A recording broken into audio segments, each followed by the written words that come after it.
Hey gearheads, and welcome to Garage Talk. I'm Corey, and that is the all-new 2024 Subaru Impreza in the new RS trim. I am in a very chilly Wisconsin at the Midwest Automotive Media Association, or MAMA Spring Rally. And in this video, I'm going to take you on a quick tour and a quick drive of this one. Stay tuned.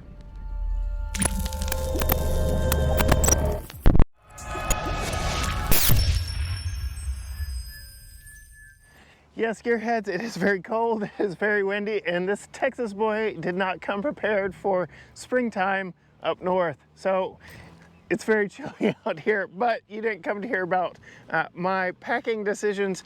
You came to hear about this Subaru. Huge thanks to Subaru for bringing this out to the MAMA Rally. Very excited to get to check it out. And while I've got the hood open with a prop rod, I want to go ahead and tell you exactly what is under this hood. So it is Subaru's 2.5 liter four-cylinder boxer engine, naturally aspirated, making 182 horsepower and 178 pound-feet of torque. It is mated to a CVT, their Lineartronic continuously variable transmission. It is rated for 26 city, 33 highway, 29 combined. But yes, that is the new news here with the Impreza, is that all models get that Lineartronic CVT and all models are hatchback. But let's close the hood and talk about the styling on this thing. So this new Impreza rides on a shared platform with the new Crosstrek and receives a lot of the same similar styling updates. It's just more of a car base, whereas the Crosstrek is billed more as a little crossover, hence the name, or SUV, more of an adventure vehicle, where Subaru sees this more as a lifestyle or fun on-road vehicle, even though it still does get Subaru's symmetrical all-wheel drive. But coming across the front, talking about the styling, we get this new frameless grille here on the front of the Impreza. I'd say it looks very nice, very updated and more modern, a little less cutesy from previous generations and previous models. We do get LED headlights, LED fog lights, LED turn signals, so LED all the things up front. Coming around to the side, you can see we do have the RS trim, so we get that RS badge on the front door, and we get the blacked out wheels. And like I said earlier, all models are hatchbacks. So gone is the Impreza sedan, and that's okay. Hatchbacks are really more of where it's at because everybody is chasing that kind of SUV craze. Honestly, wagons have never really caught on, so that's why they were referring to this as a hatchback, not a wagon. You can call it whatever you want. Here we've got some Yokohama Avid tires. They are 225/40 R18s wrapped around these dark gray. Even though they look black, they are officially dark gray RS specific wheels. Coming around to the side, we do get proximity key, so very easy access there. And then you can see very similar design language to that Crosstrek. It's just, it sits a little lower. And like I said, it's not really billed as the off-road adventure vehicle. This is more for families traveling on-road more than off. Coming around back to the back, again, very familiar styling from across the family. You get those updated lights, and we get this RS badge here on the back as well. No visible exhaust outlets on the back, which is something you would think that they would lean into on a model with RS. I will say RS is really more of a appearance interior package than it is truly a rally sport package, which is an interesting way to go about something on a brand with such a rally heritage, but I digress. Coming back here, we have just over 19 cubic feet of space with the rear seats up. You fold these rear seats down, which you can do rather easily from back here. You get over 50, I do believe. And you can see it is a 60-40 split bench rear seat, so you can fold down parts of it at a time. You can see the third seat belt does come out of the side here.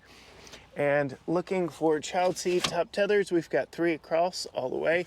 We do have a retractable cargo shade So I like that. It seems like vehicles in this price range, price class are leaning back into those hard covers.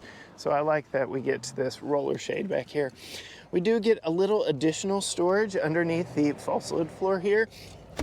You can flip that up easily, and there is your jack and your fix-a-flat. So it doesn't look like we actually get a spare tire in this one, and so you'll be stuck doing it yourself. This is a manual hatch, so you can close it that way. It's very quick and very easy. I already talked about the keys. I'll show you when we get inside because I am just itching to warm up and get in there. Before I do though, I did want to show you these seats. These are RS specific. They are cloth seats. You've got this red accent with the black woven into it, and then you've got red woven into the seat backs here. So it is a very nice look all the way across, very sporty, and typical switch gear here on the door. We do get some cloth on the door, some red stitching here as well, and RS floor mats. But yes, I need to get in. I must get in. It is far too chilly and far too windy for this Texas boy out there. So I mentioned the proximity key while we were outside. It is typical Subaru key, nothing too special, lock, unlock, and your trunk release on it, as well as a panic. You can get a physical key out of the back, but that is that right there. And we'll work our way across. So you get some blanks over here, nothing really to speak of over here. Over your left knee, you get your standard Subaru steering wheel with all of your controls, SI drive, your adaptive cruise, your radio controls. There's a lot going on here. And even though this does have a CVT, or continuously variable transmission, it does have a simulated 8-speed mode, so you do get pedal shifters for that. I'm gonna go ahead, fire this thing up. And I already had it in accessories, so you didn't get to see the whole animation, but typical Subaru chimes and everything like there. We get just over a 4-inch digital display here in between analog gauges, good old honest to goodness analog gauges up front, but we do get this much larger standard infotainment screen. The Starlink infotainment is all touchscreen, and you've got a lot of stuff built into it. I really like this portrait landscape in Subaru models. They do it really well. They integrate it very well. It doesn't seem too forced. It doesn't seem tacked on. And we still get volume and tuning knobs, so that's really nice, and hard buttons for your climate control, although your fan speed is electronic. You do get USB-A and USB-C ports down here, as well as it looks like a Qi wireless charger up front here. The shift lever, or a gear lever, for the CVT is actually mechanical, so I appreciate that very well. You put it in reverse, you can see there is your backup camera. It's decent and has your trajectory on it, so I like that. Electronic parking brake. This looks like it, would be for a brake hold function that may not be in this one. Again, this is a shared platform with the Crosstrek, so a lot of the blanks in this could be for the more off-road focused, especially now that they offer that in the Wilderness model. This does have the cold weather group, so we have heated front seats up here, dual cup holders with adjustable height sections in the bottom of it, and a cigarette style outlet right there. Decent sized center console. It's got a couple channels for you to run cables, but no power outlets in here, so interesting choice there. We get a nice mix of materials up front. Decent sized glove box that is damped. It doesn't even like me pulling it down, so very nice there as well. You can see this is my seating position at 5'10".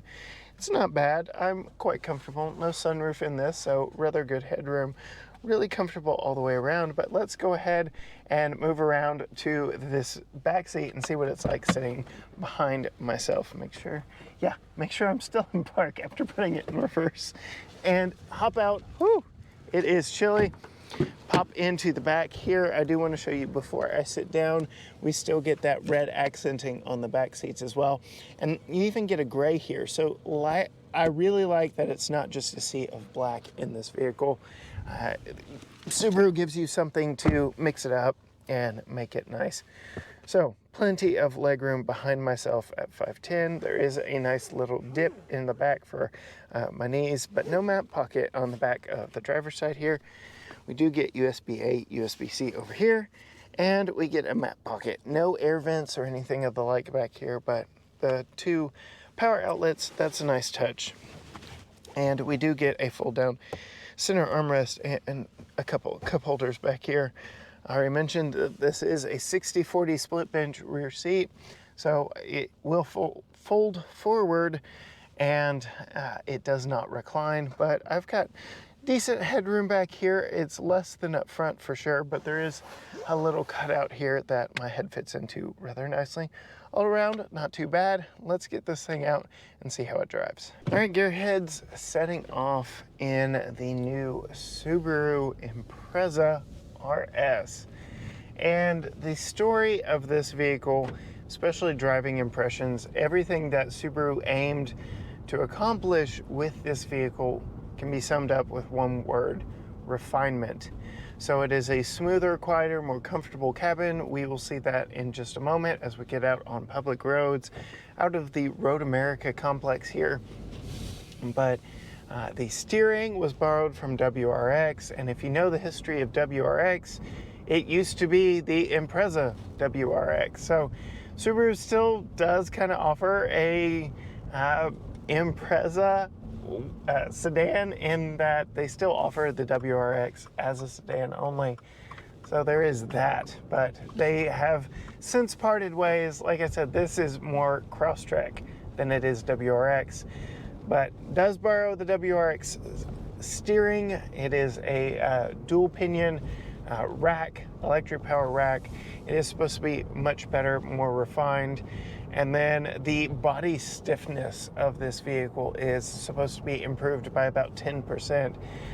All that wrapped in this package, this new updated styling. It is supposed to be much more quiet, much more refined. And the price point of this particular one that I'm driving is $31,000.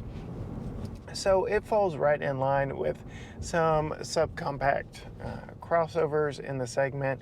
So if you're wanting something that is a little lower to the ground, still has plenty of space in the back, and will still give you some sort of style and presence to it, as this RS does. I really do like the red, black, and gray on the inside of it. It is a very nice look.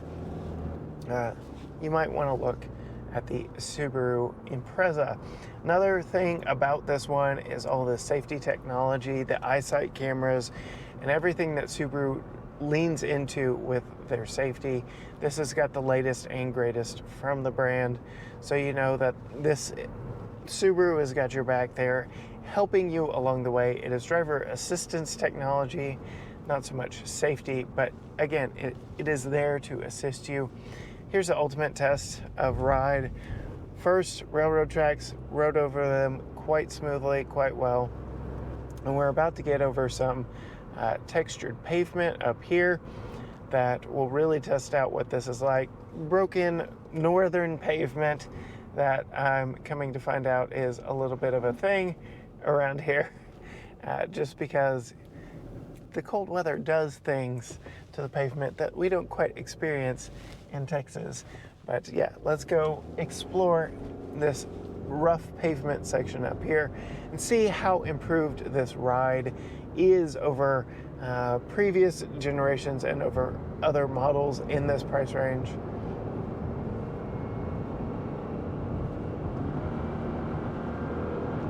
I will say this CVT is better than most. I did just recently get out of a Honda HR-V, and that CVT was the weak link of it.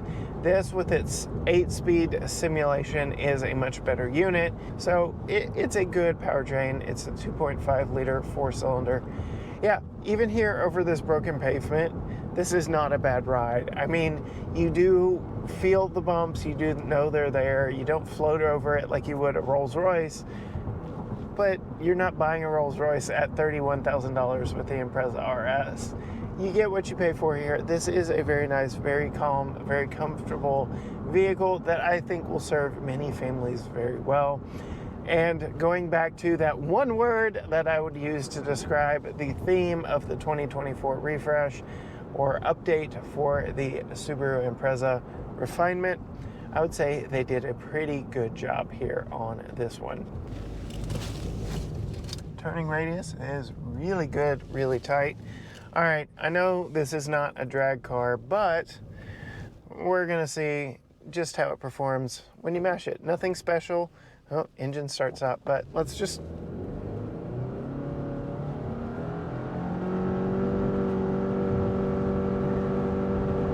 The CVT does hold you in that power band, so that 8-speed simulation goes away under hard throttle. Very interesting to note there, but it keeps you at that red line the entire time. It makes a lot of noise. It's not a terrible experience. I have definitely driven worse CVTs.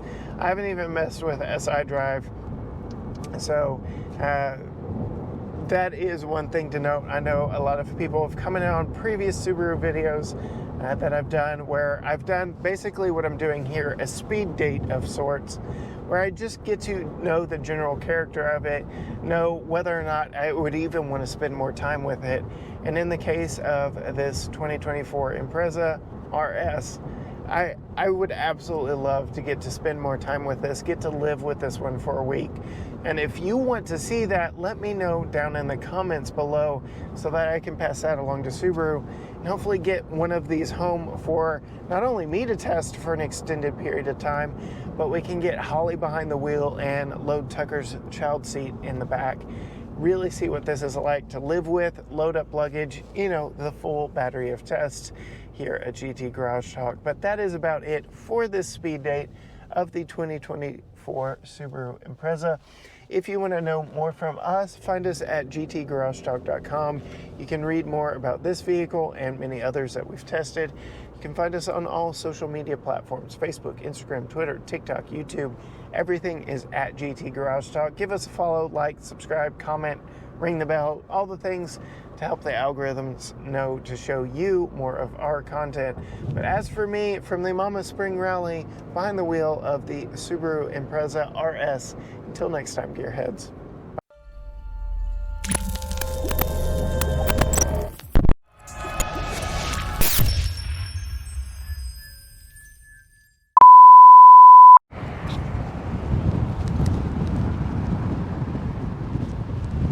Hey gearheads, and welcome to Garage Talk. I'm Corey, and that is the all-new fart.